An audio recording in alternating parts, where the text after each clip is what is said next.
So I'm sure a lot of you out there have squeezed the juice dry from Spider-Man PS4.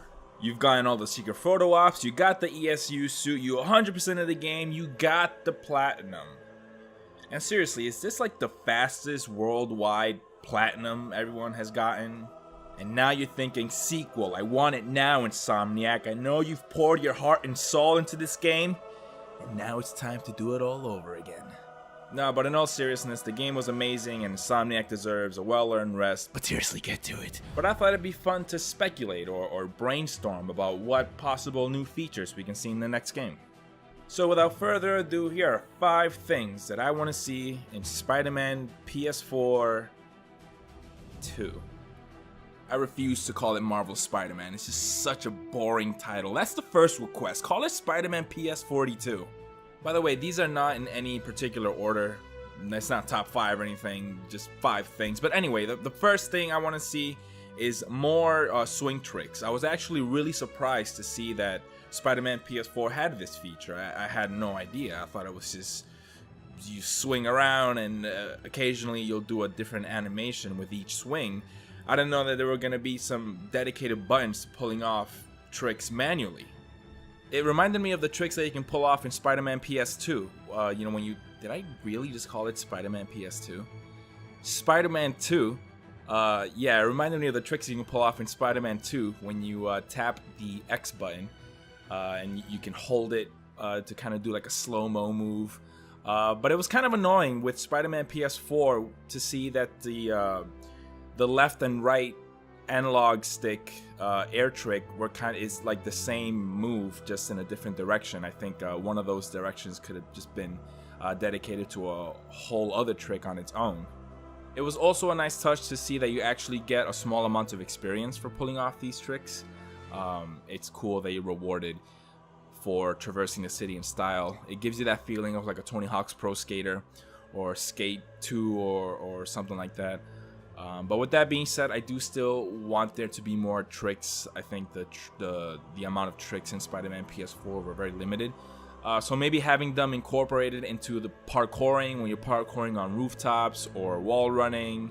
Yeah, just go a little bit deeper into that aerial trick system, because you know, it's something that's really important to the Spider-Man character to kind of just look cool swinging across the city with style and all that. While we're in the topic of doing stuff in the air, another thing I want to see is more aerial-based combat. Don't get me wrong, like I know this game has a lot of that, but I'm talking about like way up in the sky, you know? Like I know like when you're down in ground level, you can pretty much clear a whole room of guys without ever touching the ground. But I'm talking about like skyscraper level, where it's nothing but open areas and you have to use your web strike to keep bouncing off enemies, or else you just go straight to the ground and you won't be able to fight these guys. It wasn't until I did a side mission with the Sable Mercenary guys, the jetpack dudes, where they were way up in the sky and I used nothing but my web strike and I juggled up in the air, finished that guy off, quickly did my web strike to pull myself to the next guy. It really reminded me of Web of Shadows, which in my opinion is like a close second of the Spider-Man game with the best combat. So I feel like if Spider-Man PS4 grabbed more elements of that, of having aerial-based combat and even combat on the side of a wall, you know, like Web of Shadows also did that. So I think if Spider-Man PS4 grabbed more of those elements of the aerial combat, fighting on the side of a wall, would have just been the complete package of the best Spider-Man combat. Can't get any better than that. The Vulture and Electro fight was also a good example of another time where you're just constantly in the air, web swinging, using your web strike to pull yourself and bounce off of them, you know, not ever touching the ground. It reminds me of also of the fight in Web of Shadows when you're the Vulture symbiote fight, where you're way up in the sky and you're using your web strike to pull yourself onto the minions, bounce off of them to go to the next one to get closer to Vulture. That was one of my favorite moments in a Spider-Man game. So I think having more moments like that in the next one would be really cool. So all of these things make you feel like Spider-Man, right? That's something I hear a lot of people say about this game. It makes you feel like Spider-Man, and I get it, you know. You're doing cool tricks while you're swinging. You're doing super badass acrobatic combat. But how about feeling like Peter Parker. You know what I mean? Like the stress of being Peter Parker. The game had this really cool moment where you're tracking down this dumpster to find all of your belongings because you were evicted. And you know, you got to find all your stuff. Like he has his journal where he has all of his notes for like future gadgets and prototypes and all that, and that was a really cool moment. But I want to see that incorporate, like, rather than having it be a mission or a cutscene that displays, you know, Peter Parker, like the Parker luck of just having these really shitty, stressful moments where you feel like you can't catch a break.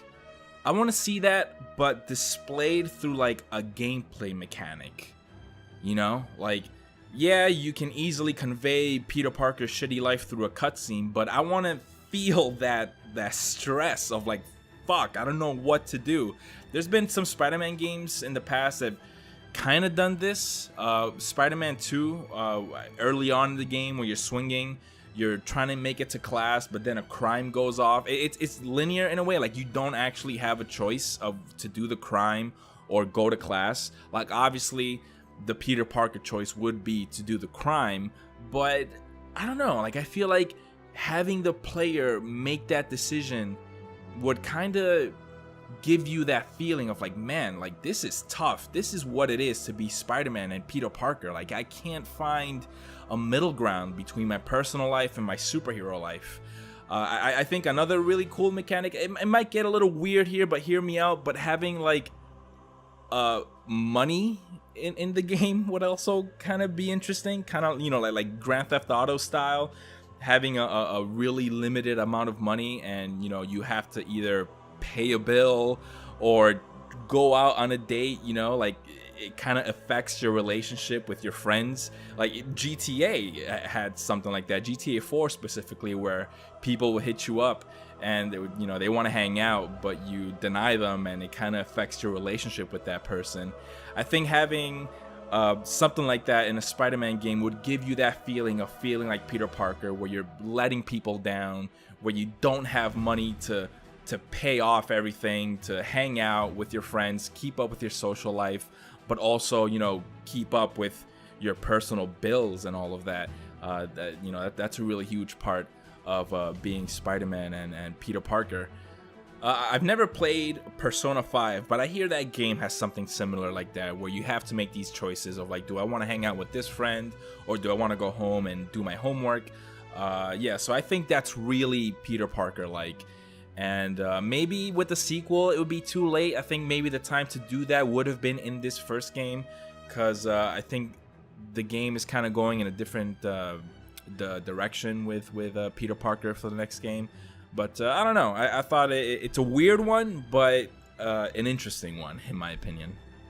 Photo mode, everyone's favorite thing in this game, and I love it. It's super awesome seeing all the creative people out there with all their cool shots that they're making into the game, with the comic book covers and all that. But to take it to the next level, I would love to see a theater mode be brought back for the sequel. It's something that we don't really see much in games anymore. A lot of games do include the photo mode, but man, back in like the Halo 3 days, when they would have the theater mode, and GTA 5 did it as well, I would love to have that in a Spider-Man game. Back when I was a teenager, I used to do a lot of machinima with Halo 3 and Halo Reach. So it's kind of like a personal desire, since I've got that personal attachment to making machinima. But man, if the sequel brought in a theater mode, I would dedicate my channel in a heartbeat to making machinima again. And the final thing that I want to see for the next Spider-Man game is open up all of New York City. You know, that's always kind of an awkward thing, I feel, when the time comes for the sequel of a Spider-Man, of an open world Spider-Man game. You know, you don't run into that problem when it's a linear game like Shattered Dimensions or Edge of Time. But yeah, like we all know that the sequel to this game is gonna be open world again, and more than likely, unless they get a little weird and decide to take it to another state or another country, which I doubt, but I have a strong feeling that it's gonna be set in New York City again. And I feel like just having Manhattan again is not really enough, you know? Like, there's New York City has other boroughs. Myself, I live in the Bronx, and I would love to see the Bronx be in a Spider-Man game. You know, there's not as much skyscrapers as Manhattan, but I think it'd be kind of interesting, you know, if you go to Brooklyn or Queens and you see that the buildings are not as tall, so you kind of got to switch up your style of how you're going to be traversing. You know, you'll be doing more parkouring and wall running and web zipping rather than you know, full on swinging as you would in Manhattan. So and you know, you can also have some interesting boss fights. I think Spectacular Spider-Man did it, where you fight the lizard in the Bronx Zoo, or maybe it was a Central Park Zoo, I don't know. But yeah, like you could have all these other landmarks that are in other boroughs. So yeah, bonus wish. Sorry guys, I lied. It's actually gonna be 6 things I want in the next Spider-Man game, because I just thought of this one as I was recording this. But the last thing I want to see in a Spider-Man game is suit crafting, and not in the sense that this game has, where you just kind of put in all the resources you've gathered from doing side missions and mixing and matching perks into a different costume and suit power ability, but I mean actually making your own costume from scratch, you know, like SmackDown versus Raw style, where you make your own costume. It has, you know, different lenses, you could put a different emblem on it, a different spider symbol, a pattern, you know, swap out colors. Isn't it kind of weird that we're all always excited to see what costumes are going to be in a Spider-Man game, but a lot of us ultimately kind of end up disappointed because maybe they didn't have the costumes that you wanted?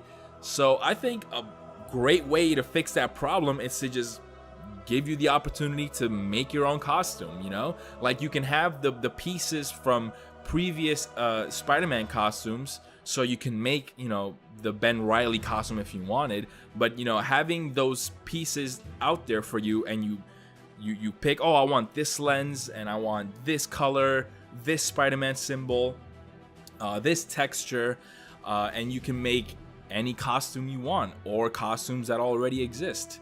I think that would be really cool. You know, we've had unlockable costumes for a long time, but how about not having that anymore, and just here, you can make your own Spider-Man costume. So that was 6 things that I want to see in the next Spider-Man PS42. Sorry if I came off a little rambling in this video. Usually I would read off of script when I make my videos, but this time around I just kind of wanted to have a conversation and brainstorm and geek out about some of the things we could see in the next game.